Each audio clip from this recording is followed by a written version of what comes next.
horas con 30 minutos, 12 con 30 minutos, en Punto Noticias, segunda emisión. Cristóbal Buendía, vocero de la Confederación de Trabajadores Públicos y Privados del Ecuador, informó que el presidenciable Andrés Arauz fue el único que acogió la propuesta de generación de empleo y reactivación económica por parte de este sector. Dicha propuesta fue presentada a ambos candidatos, precisamente para hablar sobre la propuesta de este sector de los trabajadores públicos. Nos acompaña en la segunda entrega de Punto Noticias Cristóbal Buendía, como le escuchamos, vocero de la Confederación de Trabajadores Públicos y Privados. ¿Cómo está, Cristóbal? Buenas tardes, bienvenido, gracias por acompañarnos. De saluda Licenia Espinel. Cuéntenos, por favor, en qué consisten o cuáles son los principales ejes de la propuesta que presenta la Confederación de Trabajadores Públicos y Privados. Licenia, muy buenas tardes. Muchísimas gracias por el espacio. Buenas tardes a quienes nos ven y nos escuchan, esperando que se encuentren muy bien, principalmente de salud. Bueno, sí, efectivamente, la Confederación de Trabajadores Públicos y Privados lo que ha hecho es una evaluación, básicamente, de las propuestas de los candidatos a la presidencia de la República en materia laboral.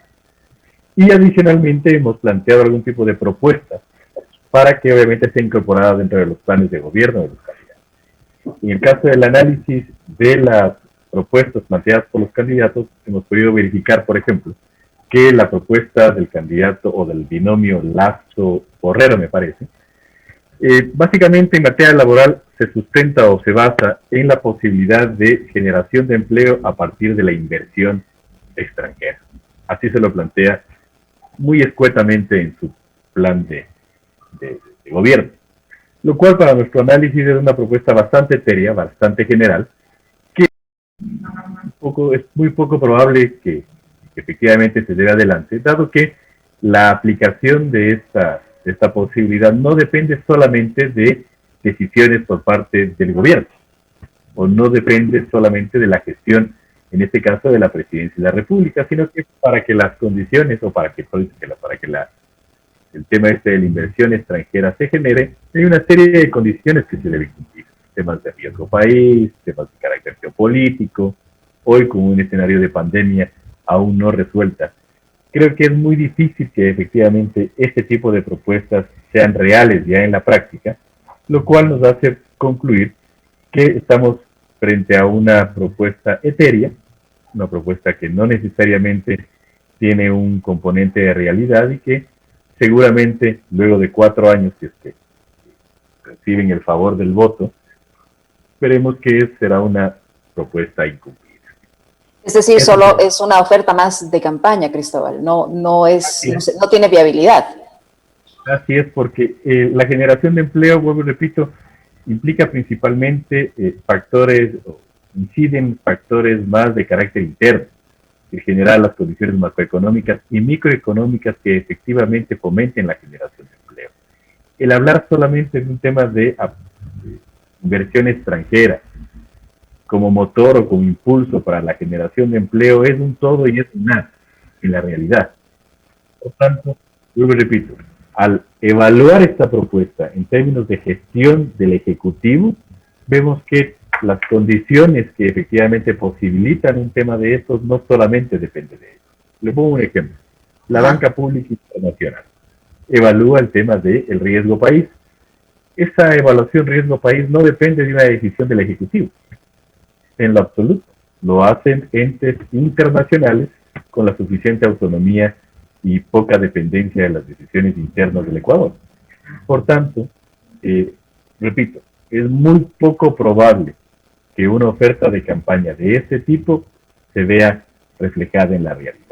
Ahora, el candidato Arauz tiene entre sus propuestas o entre su plan de gobierno, ¿hay alguna que establezca estas condiciones que usted señala internas que sí permitan la generación de empleo, que no dependamos de una posibilidad como en el caso de la inversión extranjera? Además, y en eso tenemos experiencia, hay que recordar que la actual administración del presidente Moreno ofreció millones y millones de dólares en inversión extranjera y finalmente es muy poco lo que se ha podido concretar al respecto. La propuesta del señor Arauz sí contiene cosas viables, cosas que se puedan en la práctica realizar, que se desenvuelvan dentro del tema interno. Por ejemplo, ahí tenemos 2 puntos de coincidencia con la propuesta del binomio Arauz-Abascal. La primera, la inmediata derogatoria en los primeros 100 días de la ley, de la mal llamada ley humanitaria, que lo que ha hecho es precarizar las condiciones laborales de los trabajadores, al modificar y reducir su jornada laboral y por ende sus remuneraciones y prestaciones sociales.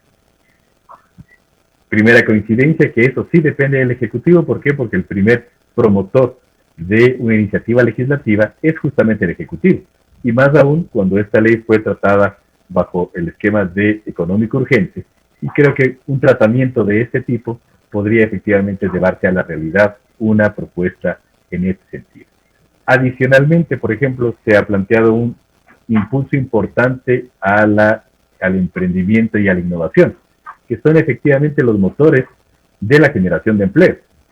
También se ha planteado, por ejemplo, la generación de líneas de crédito o de financiamiento público a través de la banca de desarrollo para que efectivamente pueda dirigirse productos financieros al impulso de la generación de empleo y a la manutención de nómina. Por ejemplo, el tema del copago.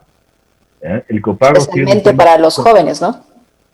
Correcto, es un tema concretísimo, donde el Estado asume una responsabilidad en el pago de la nómina de las instituciones o de las empresas o de los empleadores que tengan dificultades para conservar esta nómina a partir, obviamente, de dificultades económicas. Eso sí va a la médula del problema, a la vena, como decimos.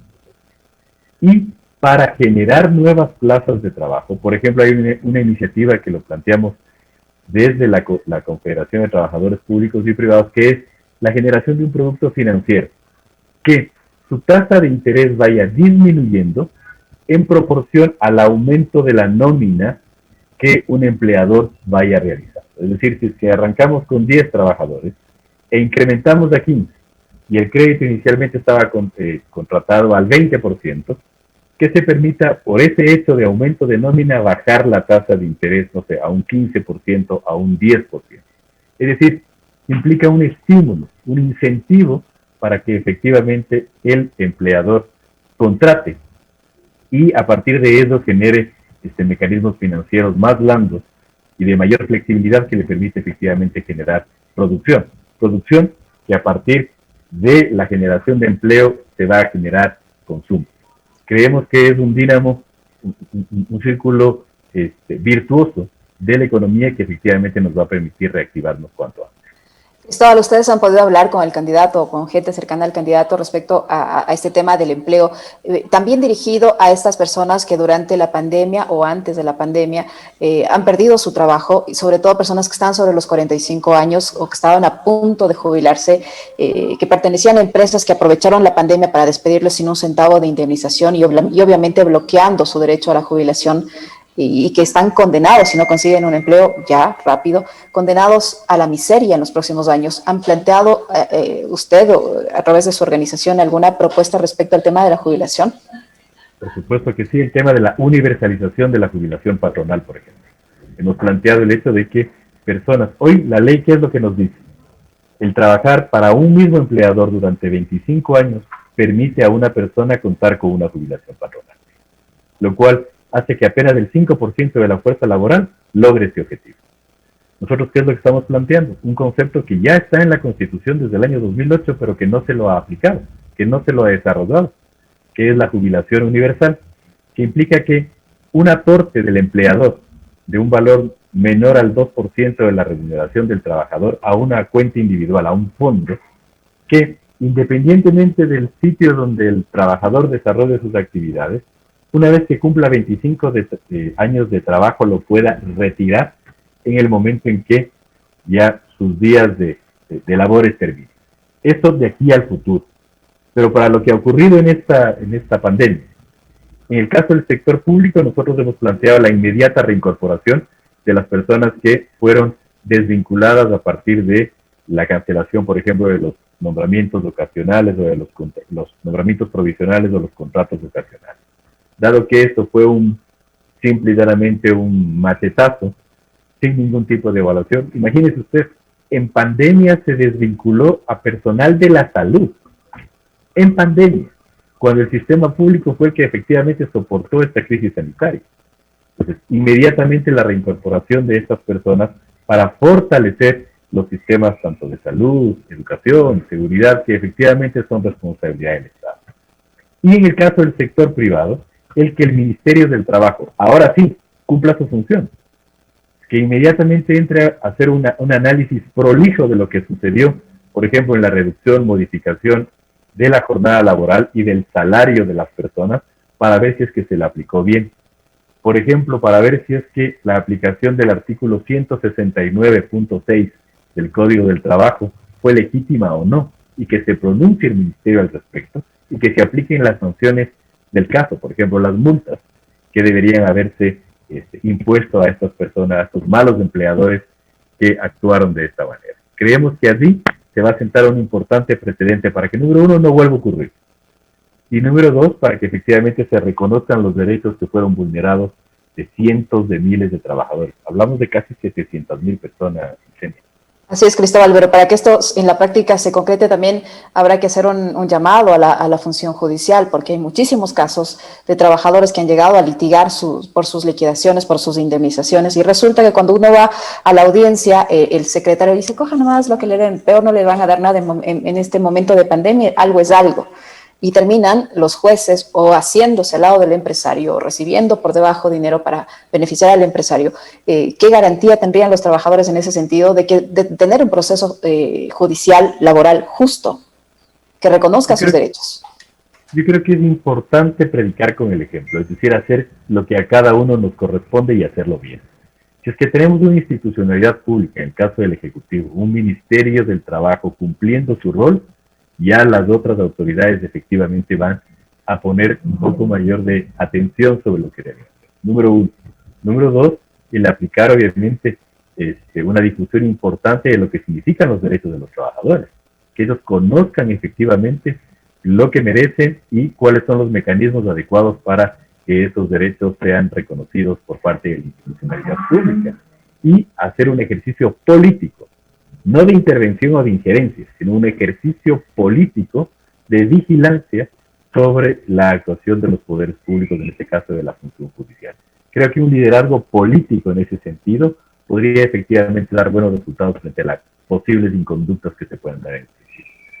Ahora, Cristóbal, ¿cómo luchar para hacer conciencia en los ciudadanos para que voten de manera informada, para que voten por propuestas, no por odios, no por resentimientos, no por sesgos, y votar por cosas que se van a poder cumplir, no votar por ofrecimientos, como usted señala, que en la práctica no se van a poder realizar? Yesenia, haciendo esto, esta oportunidad que ustedes nos dan, que también se lo puede hacer en el día a día, en el común, de análisis de las propuestas. Usted bien la plantea. No votemos por personas, votemos por propuestas. Y esas propuestas que sean efectivamente analizadas en la praxis, que no simplemente se queden en los anuncios de una campaña electoral, sino que mañana más tarde efectivamente se lleven adelante. A nosotros nos ha preocupado de enorme manera el hecho de que estas dos propuestas que le acabo de mencionar, de la jubilación patronal universal y la que me referí sobre las líneas de financiamiento, las acercamos a los dos candidatos. La única candidatura que efectivamente produjo una respuesta y un compromiso de cumplimiento fue la del señor Arauz y la del señor Rabascal. En el caso del señor Lazo y del señor Borrero, la respuesta fue el silencio. Si hoy en campaña tenemos un silencio de respuesta, ya me imagino cuál podría ser la respuesta una vez en función. Nos preocuparía muchísimo que esto suceda. Entonces, este tipo de análisis son los que se deben hacer al momento de decidir una opción al momento de votar. Y, como usted bien lo ha planteado, dejar los personalismos fuera, dejar los odios o afinidades personales fuera, y efectivamente votar por el Ecuador. Porque es lo que el 12 de abril nos va a importar nuevamente. El 11, las elecciones se acaban el día 11, pero el 12 el Ecuador sigue estando allí, siguen estando los problemas que se tienen que resolver, y efectivamente tenemos que involucrarnos dentro de una lógica analítica a ser protagonista de la solución. Para finalizar, Cristóbal, ¿cómo evalúa usted o cómo cree usted que va a recibir el futuro gobernante al Ecuador en materia laboral, en materia de empleo? Las cifras que nos ha presentado cada 2 meses, cada 3 meses el Instituto Nacional de Estadísticas y Censos, para muchos expertos no reflejan la realidad. Parecería, por lo que se ve en las calles incluso, que el nivel de desempleo es mucho más elevado del que oficialmente nos presentan. ¿Cómo cree usted que el país, que el futuro presidente va a recibir el país en ese aspecto? Grandes interrogantes, como usted bien la planteaba, Liceño, porque aquí no se nos ha dicho la verdad. Y creo que el primer ejercicio para justamente ir disipando esas interrogantes va a ser un ejercicio de transparencia. decirle al país exactamente cómo estamos en la lógica del diagnóstico y inmediatamente decir al país cómo lo vamos a resolver. Que todos y cada uno debemos cumplir un rol y efectivamente tenemos que comprometernos a hacerlo. Es decir, y además marcarnos plazos, marcarnos metas para que efectivamente esto se pueda medir en el tiempo. Es decir, decirnos la verdad. Esto creo que es importante, darnos certeza de lo que efectivamente se va a hacer y lo que no se va a hacer también. Creo que es importante el ir sincerando las cosas para que no se piense que cada 4 años el país se refunda, sino que efectivamente ya pensemos en temas de corto, mediano y largo plazo. Una política pública real. Vuelvo y repito, empezar diciéndonos la verdad. ¿En qué condiciones está el país de materia laboral? Muchísimas gracias, Cristóbal, por su tiempo y por la información que nos ha proporcionado. Cristóbal Buendía, procurador de la Federación de Trabajadores Públicos y Privados, que nos acompañó en nuestro segmento de entrevistas. Gracias, Cristóbal. Gracias, licenciado. Una buena tarde a todos. Lo propio, muchas gracias. 12:47 en Punto Noticias. Enseguida continuamos con más. Punto Noticias.